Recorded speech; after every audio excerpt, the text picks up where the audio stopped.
सपनों की मंजिल पास नहीं होती, जिंदगी हर पल उदास नहीं होती। खुदा पे यकीन करना मेरे दोस्त, क्योंकि कभी कभी वो भी मिल जाता है जिसकी हमें आस नहीं होती। Hello, welcome to elite coaching Arya. This is Abhishek Arya. देखिए, हम बिहारियों का पहचान होता है मैथमेटिक्स, लेकिन आजकल कुछ बच्चे मैथ में कमजोर हो जा रहे हैं। बिहारी होना और मैथ में कमजोर होना कुछ सूट नहीं करता है। और बहुत सारे चैनल है यूट्यूब पे जो कि इंग्लिश मीडियम मैथ्स का है, लेकिन हिंदी मीडियम मैथ्स पढ़ाने वाला बहुत कम चैनल है या ना मात्रा के बराबर है। तो आज से हम लोग शुरू करेंगे बिहार बोर्ड क्लास 10th का हिंदी मीडियम में। हालांकि मैथ में तो कुछ खास इंग्लिश मीडियम और हिंदी मीडियम होता नहीं है, फिर भी हिंदी में ही आज से हम लोग पढ़ाई चालू करेंगे। इंग्लिश मीडियम वाले भी बच्चे समझ सकते हैं, लेकिन हम अपना लैंग्वेज जो कि क्वेश्चन का रहेगा वो हिंदी ही रखेंगे। ठीक है, तो क्लास 10th का सबसे जो इजीएस्ट चैप्टर है वो 5 चैप्टर है, जिसका नाम है अर्थमेटिक प्रोग्रेशन, यानी कि समानांतर श्रेणी। समानांतर श्रेणी क्या होता है? समानांतर श्रेणी का मतलब होता है कि क्रमिक बढ़ोतरी या घटना, मतलब कि क्रमिक चलना चाहिए, कॉमन डिफरेंस इक्वल होना चाहिए, शार्प अंतर इक्वल होना चाहिए। जैसे कि एक एग्जांपल ले लेते हैं खुद से कि 4, 10, 16, 22 पूछ देगा क्वेश्चन कि ये एपी में है कि नहीं है। तो एपी मतलब होता क्या है अभी बताएं कि शार्प अंतर यानी कि कॉमन डिफरेंस, दोनों के बीच का अंतर इक्वल होना चाहिए। जैसे कि 4 में 6 जोड़े हैं तो 10 बना है, 10 में 6 जोड़ने पे 16, 16 में 6 जोड़ने पे 22। ये भी देख सकते हैं कि 10 और 4 के बीच का अंतर कितना है, तो 6 का। 16 और 10 के बीच का अंतर कितना है, तो 6 का। और 22 और 16 के बीच का अंतर कितना है, 6 का। ठीक है, तो यही है बस एपी। अब बोलेगा ये एपी में है कि नहीं है। अगर एपी में है तो इसका प्रथम पद को ए से डिनोट किया जाता है। ए क्या है, तो ए है 4, दिख रहा है। कॉमन डिफरेंस शार्प अंतर क्या है, तो 10 में से 4 घटाना है, ना कि 4 में से 10। 10 में से 4, क्योंकि 10 में से 4 यानी कि कॉमन डिफरेंस इसका आया 6। कॉमन डिफरेंस आया 6। अब इसी को मैथमेटिकल लैंग्वेज में डी निकालने का आपको फॉर्मूला बना देता है कि a2 a1, और आप जब एग्जाम में जाते हैं तो ये फॉर्मूला भुला जाते हैं। फॉर्मूला कुछ नहीं है, बस ये आपका कॉमन सेंस है कि इसमें से इसको घटाना है। ऐसे भी आप दिमाग में बिठा सकते हैं कि इसमें से इसको घटाना है, बाद वाले में से पहले वाले को। तो उसी को मैथमेटिक्स में फॉर्मूला बना दिया गया है कि d बराबर a2 a1 या a3 a1 a2 या a4 a3। अगले टर्म में से उसके पहले वाले टर्म को घटा के कॉमन डिफरेंस निकाला जाता है। और एपी में होने के लिए यह आवश्यक है कि कॉमन डिफरेंस इक्वल होना चाहिए। ये सारा का सारा कॉमन डिफरेंस इक्वल होना चाहिए। अगर कॉमन डिफरेंस इक्वल नहीं आया, इसका मतलब कि वो टर्म एपी में नहीं है। जैसे कि अगर ये 6 का डिफरेंस है, 6 का डिफरेंस है, लेकिन यहाँ पर 4 का डिफरेंस हो जाता, फिर क्वेश्चन पूछता कि ये एपी में है कि नहीं है, तो नहीं होता। रीजन पूछता क्यों, तो क्योंकि इसका d1 और d2 तो सेम आ रहा है, लेकिन d3 सेम नहीं आ रहा है। एक टर्म को एपी में होने के लिए सबसे बड़ा कंडीशन है कि उसका सब जगह कॉमन डिफरेंस यानी शार्प अंतर सेम आना चाहिए। अब हमारे पास जो क्वेश्चन है, मैथ कमजोर क्यों हो जाता है, क्योंकि हम लोग क्वेश्चन को पढ़ने लगते हैं। क्वेश्चन को पढ़ना नहीं है, समझना है, क्वेश्चन से बातें करना है। क्वेश्चन खुद आंसर बताएगा। कोई भी क्वेश्चन मैथ का खुद ही अपना आंसर बोलता है, खुद ही क्लू देता है, बस आप उससे बातें करना सीखिए। जैसे कि पहला क्वेश्चन है कि प्रत्येक किलोमीटर के बाद, इससे पहले हम लोग क्वेश्चन को देख लेते हैं कि ये क्वेश्चन कह क्या रहा है। क्वेश्चन ये कह रहा है कि निम्नलिखित स्थितियों में से किन स्थितियों का संबंध संख्याओं की सूची एपी में है और क्यों। तो पहले हम लोग एपी बनाएंगे जो कह रहा है उसके अनुसार, उसके बाद चेक करेंगे कि ये एपी में है कि नहीं है, और उसका रीजन भी हम लोग बताएंगे कि क्यों ये एपी में नहीं है। तो देखिए क्वेश्चन पे आते हैं कि प्रत्येक किलोमीटर के बाद टैक्सी का किराया, जबकि प्रथम किलोमीटर किराया 15 रुपया है और अतिरिक्त किलोमीटर के लिए किराया 8 रुपए है। ये क्वेश्चन पढ़ने के बाद सॉल्यूशन करने से पहले याद आएगा, अगर आप कभी ओला, उबेर या रैपिडो, कोई भी जो ऑनलाइन प्लेटफॉर्म है उस पर घूमे होंगे तो उसमें क्या होता है कि फर्स्ट किलोमीटर का किराया फिक्स होता है कि 50 रुपया 60 रुपया, और उसके बाद किराया बांध दिया जाता है कि नेक्स्ट किलोमीटर पे 10 रुपया लगेगा, उससे आगे किलोमीटर जाइएगा 10 रुपया लगेगा, 10-10 रुपया ऐसे। तो फर्स्ट में ज्यादा रहता है, उसमें ड्राइवर का मेंटेनेंस वगैरह सब जोड़ के लिख दिया जाता है। सेम टू सेम ये क्वेश्चन उसी पे आधारित है जो आजकल का ऐड चल रहा है। इसमें भी है कि प्रथम किलोमीटर पे किराया जो है 15 रुपया फिक्स है। ठीक, अगर हम लोग सॉल्यूशन पे ना जाके डायरेक्ट कॉमन सेंस अगर ये क्वेश्चन सॉल्व करना चाहें और यहाँ पे एपी लिख दें डायरेक्ट कॉमन सेंस, तो होगा कि पहला किलोमीटर पे 15 रुपया देना पड़ेगा अगर 1 किलोमीटर हमको जाना है। तो अगर 2 किलोमीटर जाना होगा तो पहला का तो 15 रुपया देना ही पड़ेगा, और दूसरे किलोमीटर का तो इस रेट से लगेगा ना, मतलब कि 8 रुपए एक। यहाँ पे क्या लिखा है, अतिरिक्त किलोमीटर। अब पहला किलोमीटर के बाद जितना किलोमीटर एक्स्ट्रा जाइएगा इस रेट से जुटेगा, ना कि उस रेट से। तो पहला किलोमीटर का 15 रुपया, अगर 2 किलोमीटर जाना होगा तो ये रेट जुटेगा 15 और 8 23। अगर 3 किलोमीटर जाना होगा तो 23 और 8 31। 4 किलोमीटर जाना होगा तो 39, ऐसे ही चलते जाएगा। अब यही चीज को हम लोगों को एपी में बनाना है, थोड़ा सा लिखित फॉर्म में करना है एग्जाम पॉइंट ऑफ व्यू से। तो हम लोग क्या करेंगे कि प्रथम किलोमीटर का किराया लिखकर, प्रथम किलोमीटर का किराया 15 रुपया, दूसरे किलोमीटर का किराया पहला का 15 और अतिरिक्त 8 के रेट से जुट रहा है 23 रुपया लग गया। तीसरे किलोमीटर का 2 किलोमीटर का 23 और एक्स्ट्रा और एक जाना है तो 8 31। चौथे किलोमीटर का 31 तो 3 किलोमीटर का था और एक्स्ट्रा कितना देना पड़ेगा उसको 8, मतलब 39। वही सेम ये भी आ रहा है। तो एपी का ये तो आंसर हो गया कि अगर हम लोग एपी लिखेंगे तो ये होगा। लेकिन क्वेश्चन हमें पूछा है कि ये एपी में है कि नहीं है, अगर है तो क्यों है। तो अब ये चीज एपी में है कि नहीं है ये चेक करने के लिए तो इसका कॉमन डिफरेंस चेक करना पड़ेगा, और वो भी मिनिमम 3 कॉमन डिफरेंस चेक किया जाता है, 1 और 2 पे पास नहीं किया जाता है, मिनिमम 3 कॉमन डिफरेंस। तो पहला कॉमन डिफरेंस अगर D1 हम लोग चेक करना चाहें तो A2 - A1 है ना फॉर्मूला, यानी कि बाद वाले टर्म में से उसके पहले वाले टर्म को घटा दिया जाता है। तो 23 - 15 बराबर 8। D1 आया। D2 दूसरा डिफरेंस, तीसरे वाले में से दूसरे को घटा के एक बार देख लेंगे, 31 - 23, ये भी 8 आ रहा है। फिर भी अभी हम लोग नहीं रुकेंगे, 2 कॉमन डिफरेंस पे नहीं, मिनिमम 3 कॉमन डिफरेंस निकालना है। अब तीसरा D3 बराबर 39 - 31, ये भी 8 आ रहा है। अब हम लोग लिखेंगे कि हाँ ये एपी में है क्योंकि इसका सार्व अंतर समान आ रहा है। यहाँ पे क्या लिखेंगे कि हाँ एपी में है क्योंकि सार्व अंतर समान आ रहा है, क्योंकि सार्व अंतर समान आ रहा है। जैसा कि हम आपको शुरू में ही बताए थे कि मैथ में हिंदी मीडियम और इंग्लिश मीडियम में कुछ खास फर्क नहीं होता, ये सेम रहता। और यहाँ पे क्या हो जाता है कि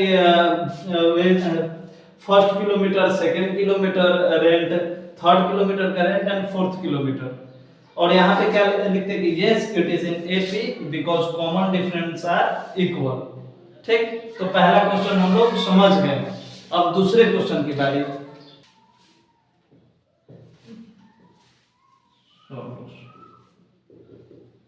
क्वेश्चन नंबर 2।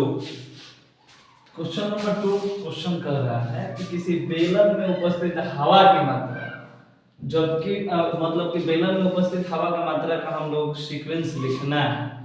कब? जबकि वायु निकालने वाला पंप, कोई पंप है जो कि वायु निकाल रहा है, प्रत्येक बार बेलन की शेष हवा का 1/4 भाग निकाल देता है। बेलन में जितना भी हवा बच रहा है उसका 1/4 भाग हर एक बार निकाल देता है अगर वो पंप जब जब लगाया जाता है। तब हम लोग पहले तो ये पता करेंगे कि शुरुआत में उस बेलन में मतलब उस सिलेंडर में कितना हवा था, तो नहीं मालूम चल पाएगा क्योंकि क्वेश्चन बताया ही नहीं है। तो हम लोग मान लेंगे कि शुरुआत में जो है बेलन में उपस्थित हवा का मात्रा आयतन V है, क्योंकि V से वॉल्यूम होता है कि माना शुरुआत में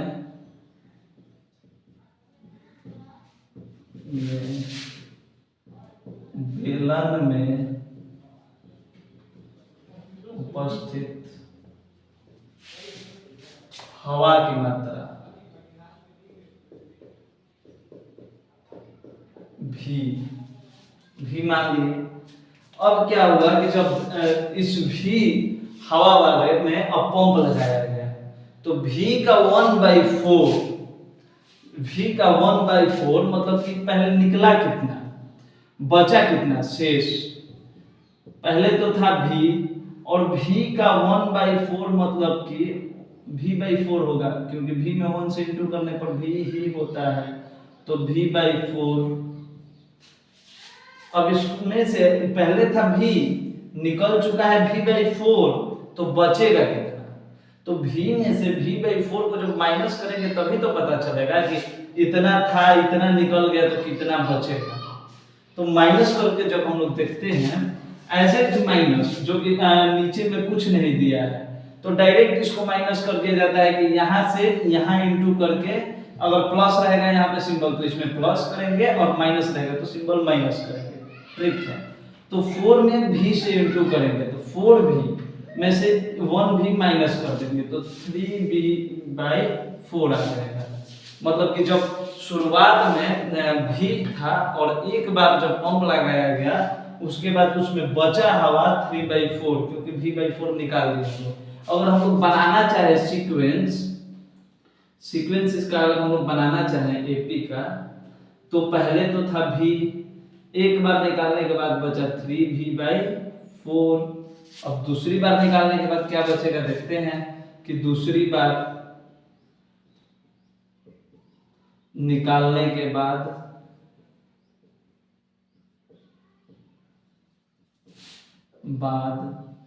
बचा शेष वायु। अब 3/4 बचा है तो V का बात नहीं करना है, जितना बचा है उसका 1/4 निकलेगा। तो 3V/4 तो रिमेनिंग है, ये बचा है, और 3V/4 का भी 1/4 निकलेगा, इसका 1/4 निकलेगा। तो 3V में 1 से इंटू करेंगे तो 3V, और 4 में 4 से इंटू करेंगे तो आ जाएगा 16। 4 में 4 से इंटू करेंगे तो कितना आ जाएगा 16 आ जाएगा। अब इसमें से इसको सब्ट्रैक्ट करके देख लेते हैं कि कितना अब बचता है। बचा था तो एक बार निकालने के बाद इतना, और दूसरा बार में फिर इतना निकल गया, तो दूसरा बार के बाद कितना बचा। तो इसमें से जब इसको सब्ट्रैक्ट करेंगे, माइनस करेंगे, तभी तो पता चलेगा कि दूसरे के बाद कितना बचा। 4 और 16 का एलसीएम होता है 16। 4 4 जा 4 3 जा 12V, 16 1 जा 1 3 जा 3V, मींस 9V/16। और 9V/16 को हम लोग लिख सकते हैं 3/4 का होल स्क्वायर V, क्योंकि 3 3 जा 9 और 4 4 जा 16, कोई अंतर नहीं पड़ेगा, थोड़ा देखने में अच्छा लगेगा। 3/4V और इस पे स्क्वायर है। तीसरी बार देख लेते हैं हम लोग। तीसरी बार निकालने के बाद बचा शेष वायु। अब तो 9V/16 है और इसमें से भी 1/4 निकालना है, तो यहाँ पे करके देख लेते हैं कि 9V/16 का 1/4 कितना होता है। 9V में 1 से इंटू करेंगे तो 9V, 16 और 4 में इंटू करेंगे तो 64, तो 9V/64 9v/64 इसमें से माइनस कर लेना है। 64 माइनस करेंगे, एलसीएम होगा 64। 16 चौका 9 चौका 36 भी, 64 एकम 9 एकम 9 भी, मतलब फिर आ गया 27 भी बाई 64। 27 को लिख सकते हैं 3 और 64 को 4 के पावर 3 भी, क्योंकि 3 को 3 बार इंटू करेंगे तो आ जाएगा 27 और 4 को 3 बार करेंगे तो आ जाएगा 64। तो यहाँ पे लिख लेंगे कि 3/4 क्यूब भी और डॉट डॉट दे देंगे। मैक्सिमम से मैक्सिमम 4 निकालेंगे, उसके बाद इससे ज्यादा नहीं निकालेंगे, ठीक है। क्योंकि ये क्वेश्चन कभी भी आएगा तो 2 नंबर या 3 नंबर में, 5 नंबर में ये कभी भी आने वाला क्वेश्चन नहीं है। अब इसके बाद हम लोग को बताना है इसमें कि ये एपी में है कि नहीं है। उसके लिए तो हमको चेक करना पड़ेगा कॉमन डिफरेंस। तो आइए चेक कर लेते हैं कॉमन डिफरेंस। डी बराबर क्या बताए थे, a2 माइनस a1, और अगर हिंदी में कहा जाए तो उसके अगले वाले टर्म में से पहले वाले टर्म को घटा लेना है। तो 3v/4 में से v को सब्ट्रैक्ट कर लेना है। इसका भी नहीं है डिनोमिनेटर, यानी कि हर नहीं है, तो 4 इसमें से सॉरी a2 माइनस a1 मतलब कि ठीक है 3v/4 माइनस v, तो 4 3v माइनस 4v, तो माइनस v/4 आया इसका पहला डी।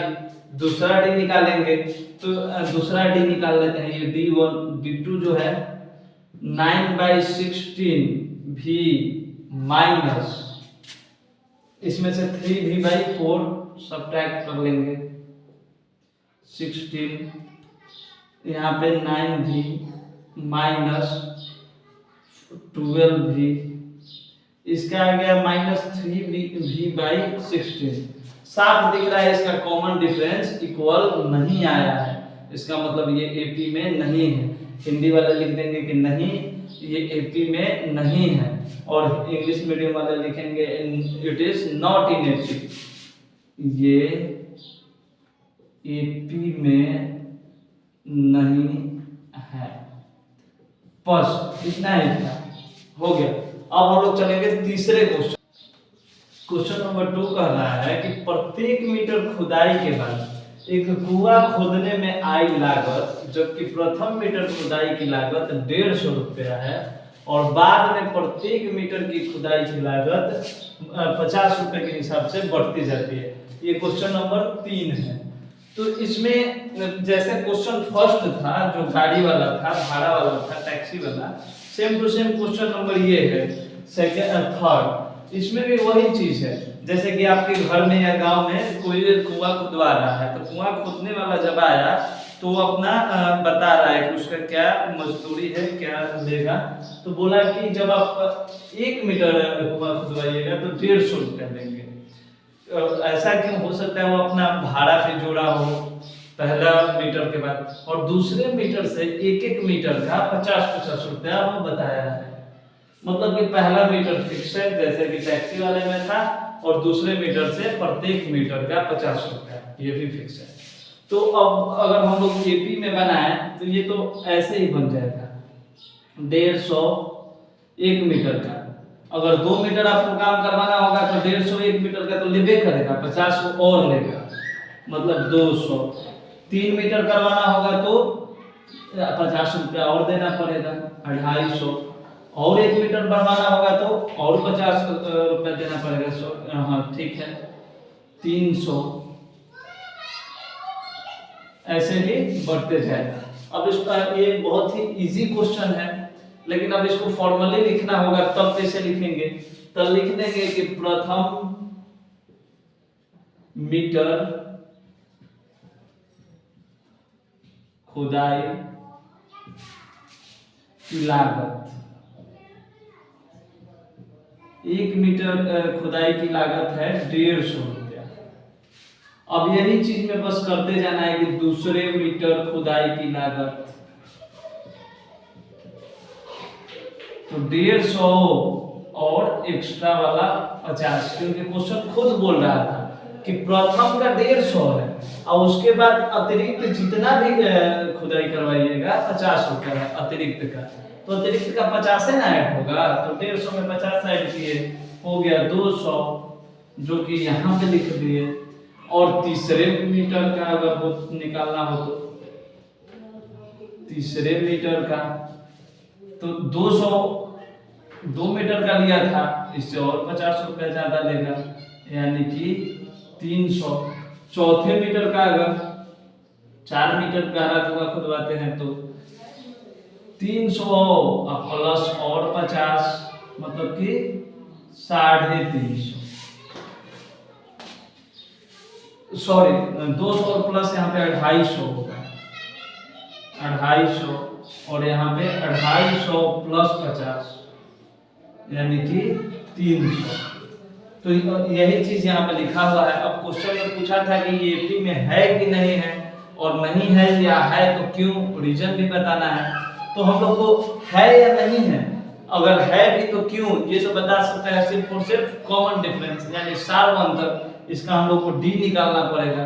तो पहला डी क्या बताया था डी निकालने का कि a2 माइनस a1, या तो a2 में से a1 घटा दीजिए, तो या तो आप हिंदी में कर सकते हैं कि दूसरे वाले पद में से पहले वाले पद को, बाद वाले में से पहले वाले को घटाना है। तो 200 माइनस 150 50 आया। D2 निकाल के एक या दो कॉमन डिफरेंस है, कभी भी ये डिसाइड नहीं हो सकता है कि ये एपी में है या नहीं है। मिनिमम 3 कॉमन डिफरेंस इक्वल आना चाहिए, समान आना चाहिए, तभी आप कह सकते हैं कि ये एपी में है। D2 जब हम लोग निकालेंगे तो 250 माइनस 200, इसका भी 50 आया, 2 तो 50 आ गया। तीसरा निकाल के देखेंगे 300 माइनस 250, ये भी 50 आ गया। अगर 3 कॉमन डिफरेंस आपका इक्वल आ गया तब डायरेक्ट आप लिख सकते हैं कि हाँ ये एपी में है, ये एपी में है। और क्वेश्चन पूछ रहा है क्यों, क्योंकि सार अंतर यानी कि कॉमन डिफरेंस समान है, सार अंतर समान है। ठीक है, तो ये था क्वेश्चन नंबर 3। अब क्वेश्चन नंबर 4। क्वेश्चन नंबर 4 है कि खाते में प्रत्येक वर्ष का मिश्र धन। अब मिश्र धन का हम लोग को बनाना है सीरीज, और उसके बाद उसको चेक करना है एपी में है कि नहीं है। मिश्र धन जबकि 10,000 रुपए की राशि 8% की वार्षिक ब्याज की दर से चक्रवृद्धि ब्याज जमा की जाती है। मिश्र धन, मूलधन, अमाउंट, प्रिंसिपल, ये सब वर्ड हम लोग क्लास 8 में ही सुने थे। अगर हम लोग को याद होगा अमाउंट यानी मिश्रधन निकालने का फॉर्मूला क्लास 8 वाला, तो उसका फॉर्मूला ए बराबर, ए यानी अमाउंट यानी मिश्रधन इसको बोला जाता है, मिश्रधन बराबर P into 1 plus R by 100 to the power n। P को बोला जाता है मूलधन, मूलधन मतलब कि जितना आप कर्जा ले रहे हैं या दे रहे हैं, रेट को बोला जाता है हिंदी में दर, और एन टाइम है यानी कि समय के को डिनोट करता है। अगर ये फॉर्मूला लगाते हैं तो आसानी से ये बन जाएगा, नहीं तो उसका दूसरा भी तरीका है, थोड़ा सा वो कॉम्प्लिकेटेड होगा। तो ये फॉर्मूला से पहले देखते हैं हम लोग कि कैसे इस फॉर्मूले से इजीली हम लोग इस मैथ को सॉल्व कर पाते हैं। तो अगर वार्षिक दर है, ध्यान दीजिएगा वार्षिक दर है, अगर आप किसी से 10,000 रुपए कर्ज लिए हैं, आप उसको उसी वर्ष या उसी मंथ में वापस कर देंगे तो कितना लेगा, 10,000 ही लेगा, क्योंकि वो तो बोला था कि 8% एक वर्ष पूरने के बाद लेंगे। तो पहला तो आपको उसी समय अगर वापस करना है तो 10,000 दे दीजिएगा, ठीक है, 10,000 दे दिए। लेकिन अगर एक साल पूर गया, एक साल बाद उसको कितना देना पड़ेगा, तो ये अमाउंट वाला फॉर्मूला है, एक वर्ष बाद दे राशि, मतलब कि एक वर्ष बाद कितना अमाउंट उसको पेमेंट करना पड़ेगा। तो अमाउंट बराबर प्रिंसिपल, प्रिंसिपल के जगह पे जितना आप कर्ज लिए हैं मूलधन माने 10,000 कर्ज लिए हैं इनटू 1 प्लस आर, रेट किस रेट से दिया है, 8% के रेट से, by 100 to the power n time. अभी तो 1 वर्ष में कंप्लीट हुआ है, तो 1। अब इसको हम लोग सॉल्व करेंगे। 4 दूनी 8, 4 से 25 बार में 10,000 गुना 25 से कम 25 और 2 27/25। अब देखिए कटाने का भी एक यूनिक तरीका, 25 और 2 जीरो कटा दो, 25 चौका 100। अब 4 में 27 से इंटू कर दो, 27 8 और 10 108, और ये आ जाएगा 00, जिसको इग्नोर किए थे हम लोग। मतलब कि अगर इसको सॉल्व किया जाए इस इक्वेशन को, तो 10,800 रुपया आपको 1 वर्ष बाद उसको पेमेंट करना है। 1 वर्ष कंप्लीट होने के बाद देना पड़ा उसको 10,800 रुपया। अब 2 वर्ष कंप्लीट होने के बाद कितना, तो वो तो यही फॉर्मूला बताएगा कि 2 वर्ष कंप्लीट होने के बाद कितना। तो 10,000 रुपया हम प्रिंसिपल जो कि कर्ज लिए थे, 1 + 8% अभी भी है। बस टाइम के जगह पर 1 की जगह पर क्या हो जाएगा 2, अभी भी 4 2 जा और 4 से 25, मतलब कि 10,000 गुना 25 हो जाए 25 और 27/25। लेकिन अब की बार ये 2 टाइम्स दिखाएगा क्योंकि इसका पावर 2 है। तो 727/24, 25 चौका 100 है और 25 चौका 100, 4 चौका 16 और 27 का स्क्वायर होता है 729। 729 में अगर हम लोग को 16 से इंटू करना है, तो थोड़ा सा 16 का अगर टेबल याद होगा, 16 का पहाड़ा याद होगा, तो हम लोग आसानी से कर पाएंगे कि 16 नवा 144, 4 कैरी आया या हासिल में आया 14, 16 दूनी 32 और 14 जोड़ेंगे तो 46, 6 कैरी में आया 4 और 16 साथे 112 और 4 116। तो नेक्स्ट मंथ उसको कितना देना पड़ेगा 11664 डॉट डॉट डॉट ऐसे ही बढ़ते जाएगा। अब हम लोग चेक करेंगे इतना पे कि कॉमन डिफरेंस इक्वल आ रहा है कि नहीं आ रहा है। अगर कॉमन डिफरेंस इक्वल आएगा तो ये एपी में है, अगर कॉमन डिफरेंस इक्वल नहीं आएगा तो ये एपी में नहीं है। सबसे बड़ा चीज है कि ये फॉर्मूला अगर आपको याद होगा तो ये सवाल इजीली आप सॉल्व कर लीजिएगा, और फॉर्मूला भी कोई बड़ा नहीं है। a बराबर p × 1/r⁴n। अब देखते हैं कॉमन डिफरेंस। d1 बराबर क्या होता है a2 - a1, माने कि बाद वाले टर्म में से पहले वाले टर्म को घटाना होता है। तो 10,800 में से 10,000 को अगर घटाएंगे तो 800 आएगा। d2 निकाल के देखते हैं, 11664 - 10800 सब्ट्रैक्ट करेंगे तो 4680 मतलब 864 आएगा। कॉमन डिफरेंस जब 2 ही कॉमन डिफरेंस निकाले तो ये पता चल गया कि एपी में नहीं है, क्योंकि एक कॉमन डिफरेंस आ रहा है 800 और दूसरा कॉमन डिफरेंस आ रहा है 864। इसका मतलब कि एपी में नहीं है। तो बोल देंगे कि यह एपी में नहीं है। क्यों नहीं है? क्योंकि सार्व अंतर भिन्न आ रहा है। भिन्न मतलब कि नॉट इक्वल।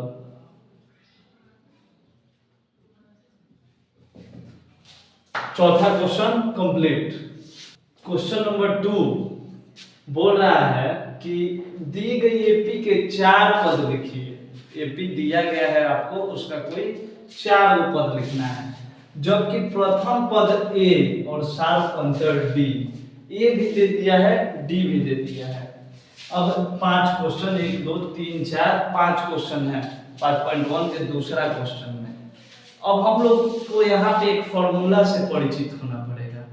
नहीं भी परिचित होंगे, कॉमन सेंस से भी ये बन सकता है और वो फॉर्मूले से भी बन सकता है। फॉर्मूला है कि an बराबर an equal a plus n minus 1 into D. an बराबर a plus n minus 1 into D. अब an क्या होता है? an होता है कि जिस टर्म जो टर्म आपको ज्ञात करना है जैसे चौथा टर्म ज्ञात करना है तो n की जगह पे 4 रखेंगे, पांचवा टर्म ज्ञात करना है तो n की जगह पे 5 रखेंगे, तो पांचवा टर्म जो निकल के आएगा उसको an बोला जाएगा कि जो टर्म आपको निकालने जा रहे हैं वो an है। a क्या होता है? प्रथम पद यानी कि पहला पद। n क्या होता है? नंबर ऑफ पद, जो पद आप निकालना चाह रहे हैं। और d क्या होता है? सार अंतर, कॉमन डिफरेंस, कॉमन डिफरेंस जो कि आपका दिया हुआ है। अब क्वेश्चन नंबर 1 में देखते हैं, दोनों तरीके से बनाएंगे कि अगर हम अपने कॉमन सेंस पे बनाते हैं तो क्या होता है और फॉर्मूले पे बनाते हैं तो क्या होता है। अगर इसको कॉमन सेंस पे बनाए तो AP निकालना है, तो AP निकालना है तो a बराबर 10, तो ये तो हो जाएगा। A2 निकालने के लिए क्या होगा? तो a प्लस d यानी कि 10 प्लस 10 यानी कि 20। A3 निकालने के लिए क्या होगा कि A2 में d जोड़ना पड़ेगा। A3 निकालना है तो A2 में d, A2 है 20 और d दिया है 10, 20 10 30। अगर A4 निकालना है तो A3 जितना भी आया है उसमें जोड़ना पड़ेगा d है 10, ये हमारा आएगा AP। अगर हम लोग इस तरीके से निकालना चाहे तो, लेकिन अगर हम लोग फॉर्मूला यूज करना चाहे इसमें तो देखिए कैसे करेंगे। an बराबर a plus n minus 1 into D, ये फॉर्मूला है। तो an अगर मान लेते हैं कि हमको फर्स्ट टर्म तो गिवन है, सेकेंड टर्म निकालना होगा तो a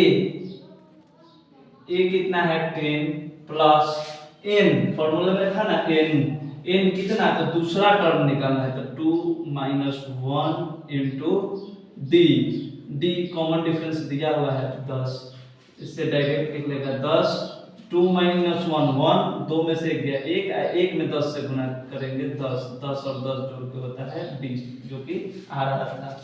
A3 निकालना होगा तो a plus n minus 1 into D, a plus, देखिए ये फॉर्मूला कैसा है, a plus n minus 1 into D. अगर इस फॉर्मूले को हम लोग खुद से मॉडिफाई करना चाहें, मतलब एक स्टेप अपने मन में भी करना चाहें, तो n माइनस 1 इंटू डी मन में भी कर सकते हैं। कैसे? जैसे कि मान लेते हैं हमको पांचवा टर्म निकालना है, पांचवा पद, तो a प्लस 5 में से 1 माइनस करेंगे तो 4d। 20वां पद निकालना है तो a प्लस 20 में से 1 माइनस करेंगे 19d। तो ये हम लोग दिमाग में भी रख सकते हैं ये चीज को कि जो टर्म निकालना होगा उससे एक कम और d को इंटू करा के में जोड़ दिया जाता है। जो टर्म निकालना होगा उस पहला टर्म में उससे एक कम वाले टर्म से d में इंटू करा के जोड़ दिया जाता है। मतलब कि a 20 निकालना है, a 20, तो a प्लस 19d। अगर a 5 निकालना है तो a प्लस 4d होगा, ठीक है। वैसे ही अगर a 3 निकालना है तो a plus 2d, a plus 2 और d कितना है 10, तो 10 प्लस 20, 10 और 20 होता है 30। ऐसे ही A4 भी निकाल लेंगे, A4 निकाल के दिखा दे रहे हैं। A4 बराबर a प्लस 3d, तो a है 10 प्लस 3 इंटू डी भी है 10, 10 प्लस 30 यानी कि 40, जो निकालना 10 20 30 40 आंसर में आया हुआ है, ठीक है। तो ये वाला चीज हम लोग ऊपर करेंगे और उसके बाद एक चीज देखेंगे नियमतः अगर देखा जाए तो।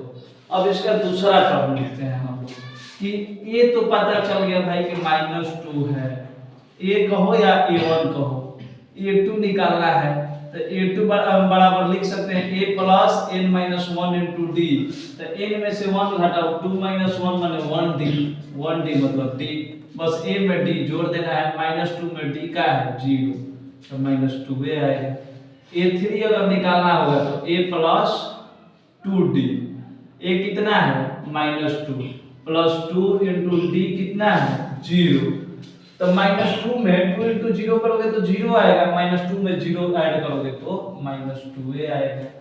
a4 निकालना होगा तो a प्लस 3d, क्यों? क्योंकि 4 में से 1 माइनस करेंगे तो 3a आएगा। तो एक स्टेप तो मन में कर देंगे, उतना तो स्मार्ट है हम लोग। तो a plus 3d -2 plus 2 into 3 into D कितना है 0, 3 में 0 से इंटू करेंगे 0 और -2 जोड़ेंगे तो -2। अब AP लिख देंगे हम लोग। A1 कितना था -2, A2 कितना आया है -2, A3 कितना आया है -2, A4 कितना आया है -2। हो गया AP। अब इसका तीसरा नंबर सवाल सेम टू सेम प्रोसेस है। A1 दिया है 4, A2 निकालना है तो A प्लस n-1 मैंने 2 में से 1 माइनस करेंगे तो 1D, A प्लस D मतलब 4 प्लस -3 है। प्लस और माइनस दो को सिंबल अगर साथ में आ जाए तो उसको हम लोग ब्रैकेट में रखेंगे माइनस वाले को। तो 4 प्लस माइनस -3, 4 में से 3 जाएगा, प्लस माइनस माइनस होता है तो माइनस कर देंगे 1 और सिंबल किसका होगा जो बड़ा होगा। क्योंकि 4 बड़ा है इसके आगे कोई सिंबल दिखाई नहीं दे रहा है, इसका मतलब कि प्लस का सिंबल है तो 1। A3 अगर निकालना होगा तो A प्लस 3 -1 यानी कि 2D वाला फॉर्मूला हम लोग यूज कर सकते हैं। तो A कितना है इसमें, A है 4 इंटू 4 प्लस 2 इंटू D कितना है माइनस में है 4 प्लस माइनस माइनस इंटू होगा तो 3 2 जा 6 -6 आता है, लेकिन प्लस माइनस हम लोग 1 में इंटू करा के माइनस कर दिए। 6 में अगर 4 माइनस करेंगे तो 2 आएगा, लेकिन सिंबल किसका जो बड़ा होगा, ये 6 बड़ा है तो इसके आगे माइनस है तो -2। अब अगर A4 निकालना होगा तब A4 निकालना होगा तो A plus 3D smart formula हमारा। तो A कितना दिया है 4 प्लस 3 गुना D कितना है -3, 4 3 3 जा 9 -9, लेकिन प्लस माइनस कितना हो जाएगा -9 में से 4 गया 5, सिंबल किसका जो बड़ा होगा 9 बड़ा है इसके आगे माइनस है तो माइनस का सिंबल। अब -5 आ गया, ठीक है। तो अब AP अगर लिख दे हम लोग AP, A1 कितना है 4, A2 कितना है 1, A3 कितना है -2, A4 कितना है -5 डॉट डॉट डॉट ऐसे AP हो जाएगा हमारा। क्वेश्चन नंबर 4, A1 तो पता है -1, ये -1 है। A2 निकालना है तो A प्लस 2 -1 इंटू D मतलब 1D, A है -1 प्लस D कितना है 1/2, -1/2 में ये ऐड करना है तो 2 1 जा 2, लेकिन ये माइनस का 2 और प्लस का 1 ऐड होगा तो 1 होगा प्लस माइनस माइनस, लेकिन ये सिंबल इसका बड़ा है तो इसका सिंबल -1/2। अगर A3 निकालना होगा तो A प्लस 2D, इससे कम हो तो याद भी हो गया होगा कि जितना यहाँ पर जो रहेगा उससे एक कम यहाँ पर रखना है। तो A है आपका -1 प्लस 2 इंटू D है 1/2, 2 से 2 कैंसिल हो गया, -1 बचा और +1 बचा, प्लस माइनस में सेम चीज है तो 0 हो जाएगा।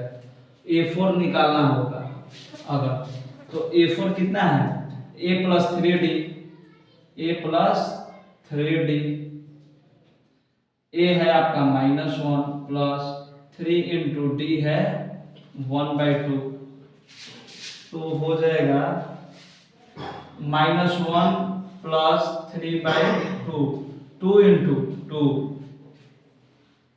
अब -2 का प्लस 3 तो 1 तो होगा, लेकिन सिंबल जो बड़ा है 3 बड़ा है तो प्लस का सिंबल, प्लस अगर आए तो वो सिंबल लगाना जरूरी नहीं है।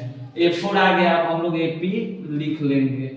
A1 कितना था -1, A2 कितना था -1/2, A3 कितना था 0, A4 कितना था प्लस में 1/2 और डॉट डॉट डॉट AP हो गया। अब बचा सबसे लास्ट क्वेश्चन जो कि आपको कॉम्प्लिकेटेड लगेगा, हालांकि कॉम्प्लिकेटेड है नहीं, आपको पॉइंट देखकर लग सकता है, पॉइंट से जो डर बैठा है आपके मन में। इसमें भी A1 आपका -1.25 ही है, A2 A प्लस D हालांकि 2 - 1 इंटू डी, तो वही होगा -1.25 और plus D 0.25 plus minus minus -1.25 plus minus minus हो गया यहाँ पे 0.25। दोनों माइनस में रहे तो ऐड कर दिया जाता है, दोनों माइनस में रहे तो इसको ऐड कर दिया जाता है। माइनस माइनस प्लस करेंगे 0.25 कैसे प्लस होता है, 1.25 में प्लस करना है अगर 0.25 तो पॉइंट के सामने पॉइंट रख देंगे, 0 इधर है 25 इधर है, और उसके बाद सिंपली ऐड कर देंगे तो हो जाएगा 1.50, A2 निकल गया, A3 A plus 2D, A कितना है -1.25 प्लस 2 इंटू डी कितना है, ब्रैकेट में लिखना पड़ेगा क्योंकि माइनस में है, 0.25 -1.25, ये प्लस माइनस माइनस हो जाएगा, 2 में 25 से इंटू करेंगे तो 50, और 2 अंक बाद डेसिमल था, 2 अंक बाद डेसिमल बिठा दिए, दोनों माइनस में है तो फिर प्लस हो जाएगा 1.75, और सिंबल किसका जो बड़ा है, ये बड़ा है इसका सिंबल। A4 अगर निकालना चाहे, थोड़ा जगह की कमी है इसलिए मिटा देते हैं इधर का डस्टर की तरह, एक क्वेश्चन यहाँ से हटा देते हैं। अब A4 निकाल लेते हैं, A4 बराबर क्या होगा, A प्लस 3D, A है -1.25 प्लस 3 इंटू डी है -0.25, -1.25 प्लस माइनस माइनस 0.75, इसको ऐड करेंगे 0 0 2 2.0। अब अगर AP लिखना हो तो कैसे लिखेंगे, A1 तो है -1.25, A2 निकाले हैं हम लोग, दोनों माइनस माइनस का प्लस हो गया, लेकिन सिंबल माइनस है का, क्योंकि सिंबल का हमेशा रूल है कि जो बड़ा होगा उसी का सिंबल होगा, और यहाँ पे ये बड़ा है तो इसका सिंबल होगा -1.50। A3 कितना है -1.75, A4 कितना आया था 2.00, इसका मतलब 2 डॉट डॉट डॉट।